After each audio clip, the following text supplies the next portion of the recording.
our rolling coverage where we decode for you the highlights of the budget presented by Nirmala Sitharaman. The BJP terming this as the Aam Aadmi budget, the people's budget. The Prime Minister calling this the Janta Janardhan budget. But the opposition has lashed out at this budget presented by the Modi government. They're referring to it as a political gimmick before the Delhi elections. According to the opposition, this budget has reached out to the middle class just because we're a few days away from the Delhi elections. You've had the Congress, the Uddhav Sena, the Trinamool Congress, all asserting that there are discrepancies in this budget that people need to talk about. They've also questioned the amount that's been given to poll-bound Bihar, saying what that clearly states is that this is a political budget. ये वही पुराना budget है जो पिछले 10 सालों से हम सुनते आ रहे हैं, जहां पर शब्दों के अलावा न गरीब को कुछ मिलता है, न किसान को कुछ मिलता है, न मध्यम वर्ग को कुछ मिलता है। विभिन्न टैक्स के जो प्रपोजल्स आते हैं, नतीजे आते हैं, वो सिर्फ बड़े बड़े कंपनियों के मालिकों को फायदा दिलाता है। और आज भी यही है, बार बार सिर्फ किसानों और मध्यम वर्ग सिर्फ शब्दों के लिए ही है। टैक्स में बार बार रिस्ट्रक्चरिंग पहले भी हुआ, लेकिन मध्यम वर्ग को कोई राहत नहीं मिली। जीएसटी, जिस प्रकार से जीएसटी, कभी इस पे जीएसटी, कभी उस पे जीएसटी। तो आज भी मुझे लगता है कि पिछले 10 सालों में जितने भी बजट है, सबसे कमजोर बजट इस साल का बजट रहा है। एकदम नॉन इवेंट है। This budget is a non event. मैं कहूंगी कि संतुष्ट इसलिए हूँ कि आज जनता की सुनवाई फाइनली इस गूंगी बहरी सरकार ने।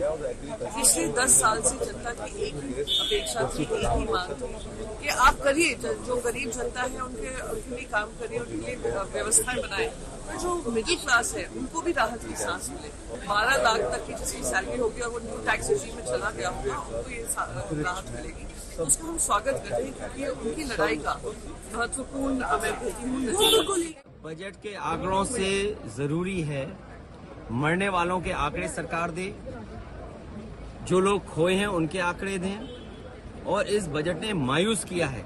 इस बजट में कोई उम्मीद नहीं, नाउम्मीदी का बजट है ये। 12 लाख की छूट दी गई है इनकम टैक्स में और सब लोग स्वागत कर रहे हैं इसका। इवन विपक्षी पार्टियां ने किसान की आय कहाँ बढ़ी?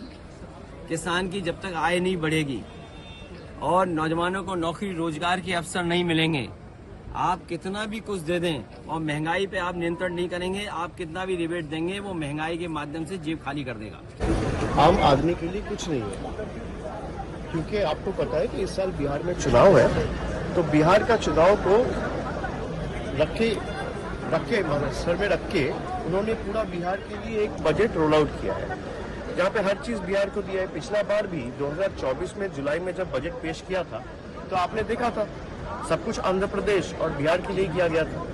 तो आंध्र प्रदेश का तो चुनाव हो गया, अब इस साल बिहार में चुनाव है।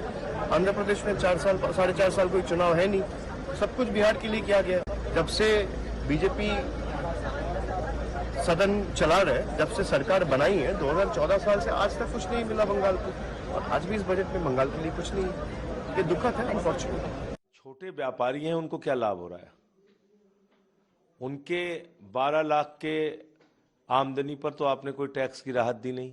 आपने देखा कोई ऐलान नहीं किया गया इस प्रकार का कि जो पूंजीपति हैं, बड़े बड़े जो प्रधानमंत्री जी के दोस्त हैं, बीजेपी के दोस्त हैं, जिनका लाखों करोड़ रुपए का कर्जा बाकी है, उनका कर्जा माफ नहीं किया जाएगा।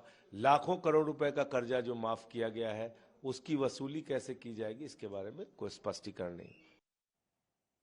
So the opposition, as expected, unimpressed by the budget.